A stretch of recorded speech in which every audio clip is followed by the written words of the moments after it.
बिस्मिल्लाहिर्रहमानिर्रहीम अस्सलाम वालेकुम। यूएई के हवाले से अगर आप देखें तो यूएई में जब भी नाम आता है, जिक्र आता है, तो दुबई का आता है या उनकी प्रॉपर्टीज़ आती हैं, बुर्ज खलीफा का जिक्र आता है, पाकिस्तानियों की जॉब्स आती है, टूरिज़्म आती है।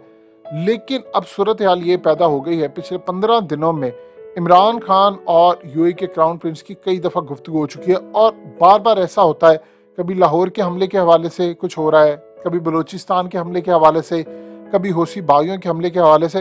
लेकिन अब मामला इतना ख़राब हो चुका है कि अब ये रूटीन का टास्क बन चुका है और इस वक्त यूएई ने जो लेटेस्ट अब हमला हुआ है उसमें 3 ड्रोन्स हवा में तबाह कर दिए हैं। यानी एक जो जंग जिसको यूएई रोकने की कोशिश कर रहा था और बार बार कोशिश कर रहा था कि किसी तरह मैं हौसी बागियों को जवाब ना दूं, वो असल में जो इस वक्त टाइम गेन कर रहा है वो वाइज डिसीजन है उसका कि वो पाकिस्तान के साथ भी राब्ते में है। वो देख रहा है कि कितने मुल्क मेरे साथ खड़े हैं, चाइना के साथ भी ताल्लुकात बनाए हैं। इवन कि अब यूएई के क्राउन प्रिंस मोहम्मद बिन जायद चाइना के दौरे पर जा रहे हैं और चाइना के सदर से मुलाकात में वो बातचीत करेंगे कि आप ईरान के हवाले से देखिए, ईरान को बात करें, क्योंकि यूएई ने बिल्कुल सीखा है सऊदी अरब से कि आप अगर इस जंग को देखते हैं, देखिए खुदा न खासा कोई एक हमला मिस हो जाता है। अमेरिका ने अभी यहाँ डिस्ट्रॉयर गाइडेड अपना भेजा तो है और साथ फाइटर जेट्स भेज रहा है, लेकिन उसके बाद आप देख लें ड्रोन हमले 3 हुए हैं और तीनों तबाह कर दिए। उन्होंने कहा कि अनपॉपुलर एरियाज के अंदर ये हुए। अगर एक जगह पर कोई एक मिसाइल या एक चीज मिस हो जाती है तो आप इमेजिन कर सकते हैं कि आपका मुल्क कितनी पीछे जा सकता है।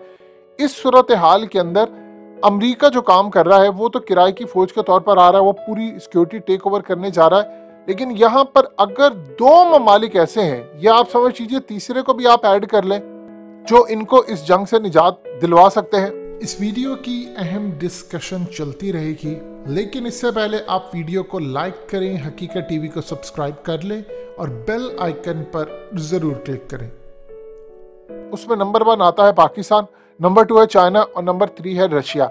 उसकी वजह यह है कि सारे ऐसे ममालिक हैं जिनका ताल्लुक बराह रास्त है ईरान के साथ। देखिए ईरान के मामले पर बराह रास्त ताल्लुक बनता है चाइना का, रशिया का, उनके ताल्लुकात बहुत अच्छे हैं। लेकिन ये चूंकि हमारा उनके साथ बॉर्डर लगता है और हमने माजी के अंदर भी ऐसी सूरत हाल बड़ी पेश आई है कि हमने बड़े बड़े ममालिक को टेबल टॉक पर बिठाया, अफगानिस्तान और उससे पहले भी अरब वर्ल्ड की सूरत हाल रही है। अब यहाँ पर जो मामला सामने आया है कि यूएई को इस वक्त अमेरिका पूरी तरह घेर रहा है और कह रहा है कि जी ये सूरत हाल है, हम आ रहे हैं यहाँ पर। आप देख लें उसके बावजूद, इस ऐलान के बावजूद हौसी बागियों की जानिब से कोई मामला नहीं आया सामने, क्योंकि ईरान पूरी तरह जंग के लिए तैयार है। यूएई ये बात अच्छी तरह जानता है कि अगर अमेरिका यहाँ पर आता है पूरी तरह जो आ रहा है, या इसराइल आता है या उसकी जो भी मिसाइल है, तो इस सूरत हाल में ज्यादा से ज्यादा वह नुकसान हो सकता है। बेहतर पोजीशन में ये है पाकिस्तान यमन की जंग में नहीं गया था। हमारे इंटेलिजेंस इदारों की रिपोर्ट थी अगर आप यमन की जंग में जाते हैं तो आप अपने मुल्क में ऐसी फिरका वारियत की बुनियाद रखेंगे कि लोग इराक का हाल भूल जाएंगे। और ये एक जबरदस्त फैसला था हमारा, हम नहीं गए। आज देख लीजिए सूरत हाल क्या है। अमेरिका ने काम ये किया कि अमेरिका ने इनकी सपोर्ट खींच ली और कहा कि अब आपको हम एड या सपोर्ट नहीं देंगे, आपको फौज लेनी है हमारी, पैसे दो, किराए पे ले लो, जो भी आपको चीज चाहिए। अब इस सूरत हाल के अंदर वहां पर बातचीत होगी चाइना से कि आप ईरान को रोके। अगर ये मामला उसके बाद भी ठीक नहीं आता तो फिर ओआईसी के इजलास में फैसला किया जाएगा। जो यूएई का असल में इस वक्त प्लान है कि सारी उम्मत मुस्लिमा की कोई एक फौज बनाई जाए जो कि या तो यूएई की हिफाजत करे या फिर इन हौसी बागियों से लड़ाई करे। अब इस सूरत हाल में बार बार वो कह रहे हैं, ऐसा नहीं है कि यूएई कोई बदला नहीं ले सकता, लेकिन वो बार बार पूरी कोशिश कर रहे हैं कि वाइज डिसीजन ले, कोई गलती ना कर बैठे, क्योंकि यहाँ पर मामला है बड़ा सेंसिटिव। एक आपकी छोटी गलती होती है तो आपको बहुत सारी चीजें भुगतनी पड़ती है और यूएई बिल्कुल सही फैसला कर रहा है। क्योंकि देखिए खाली ये पाकिस्तान की बात नहीं है या किसी और मुल्क की, सबका मफाद यूएई के साथ इस वक्त जुड़ा हुआ है।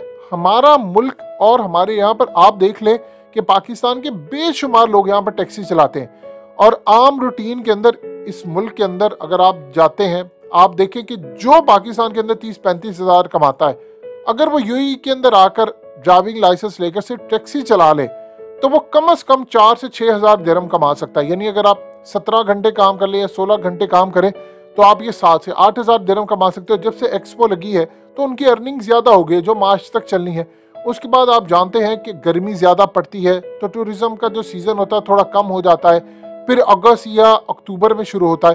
तो इस सूरत हाल में अगर आप देखें तो जो अगर एक टैक्सी वाला कमाता है 4,000 से लेकर 6,000 दिरहम, तो उसमें उसकी कोशिश होती है मैं 4000 दिरहम यानी 2 लाख रुपया पाकिस्तान भेज दूं।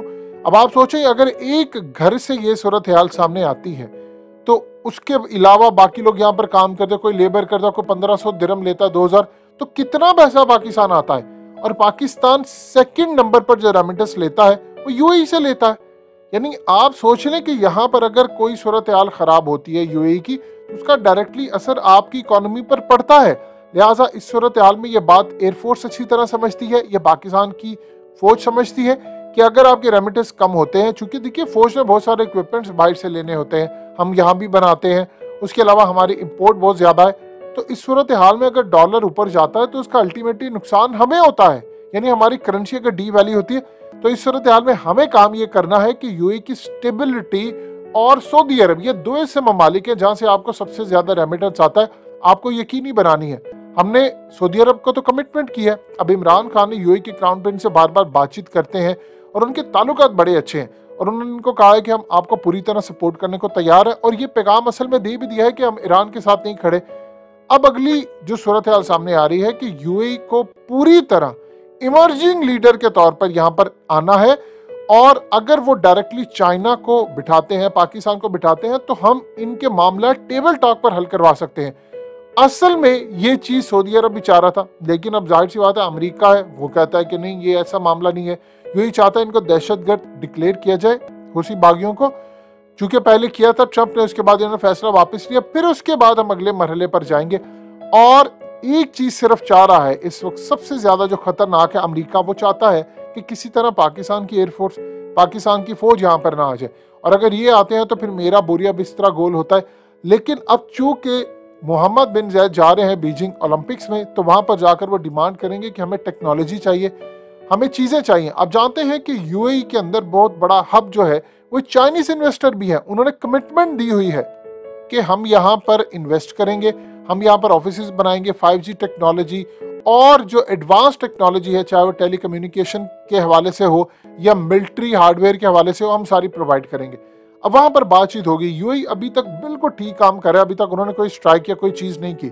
सऊदी अरब कर रहा है, सऊदी अरब जरा दूर पड़ता है जो मेन उनके एरियाज हैं, लेकिन यूएई का मामला ज़्यादा डिफरेंट। तो इस सूरत हाल में आप अगर ईरान को टेबल टॉक पर बिठाते हैं और अगर पूरी उम्मत मुस्लिमा बशमूल उसके अलावा चाइना और रशिया भी ईरान के खिलाफ इस मामले पर होते हैं, तो आप फिर देख लेंगे कि ईरान ज़्यादा देर ये चीज़ें कंटिन्यू नहीं करवा पाएगा। और इसीलिए यूएई ने अभी जितना भी वो काम करें, उनका एयर डिफेंस सिस्टम पूरी तरह या अर्ली वार्निंग सिस्टम इंस्टॉल है और वो पूरी तरह इस खेल को देख रहे हैं कि हम कहाँ पर जा सकते हैं। पाकिस्तान और पाकिस्तान के लोग पूरी तरह यूएई को सपोर्ट करते हैं और ये बात ईरान को अच्छी तरह पता है। और हालिया जो पाकिस्तान में ईरान का इंटेलिजेंस नेटवर्क पकड़ा गया है, उससे भी इंटेलिजेंस इदारों और फौज के अंदर काफ़ी बददिली पाई जाती है इस हवाले से कि हमारे मुल्क के अंदर हमारी ही फौज, हमारे ही एजेंसियों के खिलाफ काम करने वाले यानी सहूलतकार भी बैठे हुए हैं। लेकिन इस मामले को हमने बड़ा तरीके से लेकर चलना है, क्योंकि ज़रा सी हमारी मिस्टेक भी खुदा न खासा कोई बहुत बड़ी फिरका वारियत वाला मामला क्रिएट कर सकती है। और अब तक हमारी स्ट्रेटजी बेहतरीन रही है और इसीलिए यूएई को अंदाज़ा हुआ है कि पाकिस्तान की स्ट्रेटजी के मुताबिक चलेंगे तो बेहतर काम हो सकता है।